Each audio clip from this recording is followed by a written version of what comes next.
Class Hindi व्याकरण का है। हिंदी व्याकरण हम लोगों के जीवन में बहुत महत्व रखता है। यह व्याकरण हमको शुद्ध शुद्ध लिखने के लिए, बोलने के लिए, पढ़ने के लिए सिखाता है। इसलिए हिंदी जो है हमारे जीवन में बहुत जरूरी है। और हम जो है हिंदी भाषा देश के हैं, तो कम से कम हम लोगों को हिंदी शुद्ध शुद्ध लिखना, बोलना और पढ़ना आनी चाहिए। तो चलिए सबसे पहले क्या करते हैं, हिंदी व्याकरण पढ़िए, मन से पढ़िए। और यह जो है शुरू से लेकर के अंत तक, कंपटीशन एग्जाम हो या कोई भी एग्जाम हो, हिंदी जो है हिंदी व्याकरण से क्वेश्चन पूछा ही जाएगा। तो क्या करना है, हिंदी व्याकरण को क्या मन से पढ़ना है। इसमें थोड़ा नियम है, उसको याद रखना है। बस व्याकरण में और कुछ नहीं है, थोड़ा थोड़ा नियम है। जैसे गणित में सूत्र है सवाल बनाने के लिए, इसी तरह व्याकरण में भी हिंदी पढ़ने के लिए, बोलने के लिए और थोड़ा सा नियम है, उसको याद करना है, बस ध्यान में रखना है। हिंदी व्याकरण सीख गए। सबसे पहले चलिए हिंदी व्याकरण आज जहां से शुरू होता है हिंदी, वहां से शुरू करते हैं। हिंदी कहाँ से शुरू होता है, जब हम कुछ लिखते हैं हिंदी में, जैसे राम, ये हो गया राम। ये कितना चीज से मिलके बना है, रो है, आ है, मो है, तीन गो चीज है इसमें, राम। इसी तरह आज शुरू से करेंगे कि राम कौन चीज से बना है, कौन शब्द कौन चीज से बनता है। तो कोई शब्द बनता है अक्षर से, और अक्षर को वर्ण कहते हैं। अक्षर को क्या कहते हैं, वर्ण कहते हैं। वर्ण को अक्षर कहते हैं। यानी कि वो कहा गया वर्ण किसे कहते हैं, वर्ण किसको कहते हैं, अक्षर को वर्ण कहते हैं। अगर कोई पूछेगा कि वर्ण किसे कहते हैं, तो अक्षर को क्या कहते हैं, अक्षर को वर्ण कहते हैं। जैसे अ, आ, क, च, ल आदि जितना भी हिंदी में अक्षर है, सबको क्या बोलेंगे, वर्ण बोलेंगे। वर्ण को दो भाग में बांटा गया है। एक भाग स्वर वर्ण और दूसरा व्यंजन वर्ण।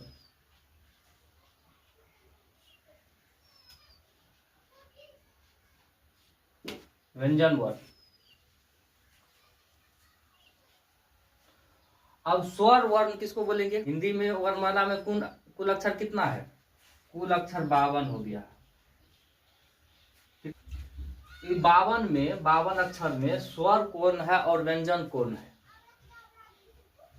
अब ये जो है बोलने से, जब हम अक्षर को बोलते हैं और उस आवाज से ही पता चल जाएगा कि कौन स्वर है और कौन व्यंजन है। इस सब अक्षर में क्या करेंगे, आवाज, उसके आवाज को पकड़ेंगे। जैसे हो गया ओ बोलिए, ओ सीधा आता है आवाज, ओ सीधा आ रहा है। बोलिए को बोलिए, को के साथ क्या आ रहा है, ओ भी आ रहा है। को अकेला नहीं आ रहा है, उसके बाद ओ आ रहा है। जैसे को, ओ आ गया, इसके यह क्या हो गया, यह हो गया व्यंजन, क्योंकि इसके बाद में क्या आ रहा है, कोई दूसरा चीज आ रहा है। यह क्या हो गया, ये व्यंजन हो गया। जैसे ओ में कुछ नहीं है, आ में भी कुछ नहीं आ रहा है, आ, ई में भी कुछ नहीं आ रहा है, दीर्घ ही, ऊ, ये सब में कुछ नहीं आ रहा है। तो ये ओ और का जितना है, ये सब क्या है, ये स्वर है। क्या है, स्वर, यह स्वर है। इसका परिभाषा हो जाएगा, जो वर्ण बिना किसी दूसरे वर्ण के सहायता से बोला जाए, उसे क्या कहेंगे, उसे स्वर वर्ण कहते हैं।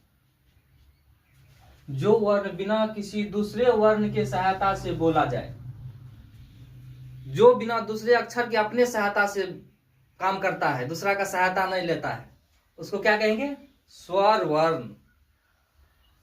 हाँ, इसका सिर्फ ठीक उल्टा, जो वर्ण दूसरे वर्ण के सहायता से बोला जाए उसे व्यंजन वर्ण कहते हैं।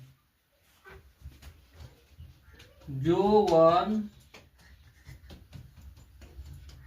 किसी दूसरे वर्ण के सहायता से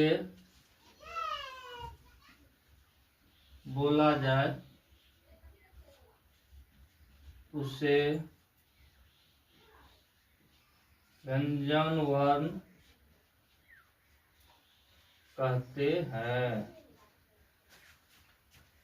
जो वर्ण दूसरे अक्षर की सहायता से बोला जाएगा उसे क्या कहेंगे? उसे व्यंजन वर्ण। जो वर्ण का जितना है क्या है? स्वर है, बाकी जो है व्यंजन है। जैसे को, चो, टो, लो, सो, ये सब क्या है? को बोलिए, को। ओ बोलता है चो, चो क्या बोलता है? ओ के साथ आता है। तो भी ओ के साथ आता है। लो, ओ के साथ आता है। सो, ओ के साथ आता है।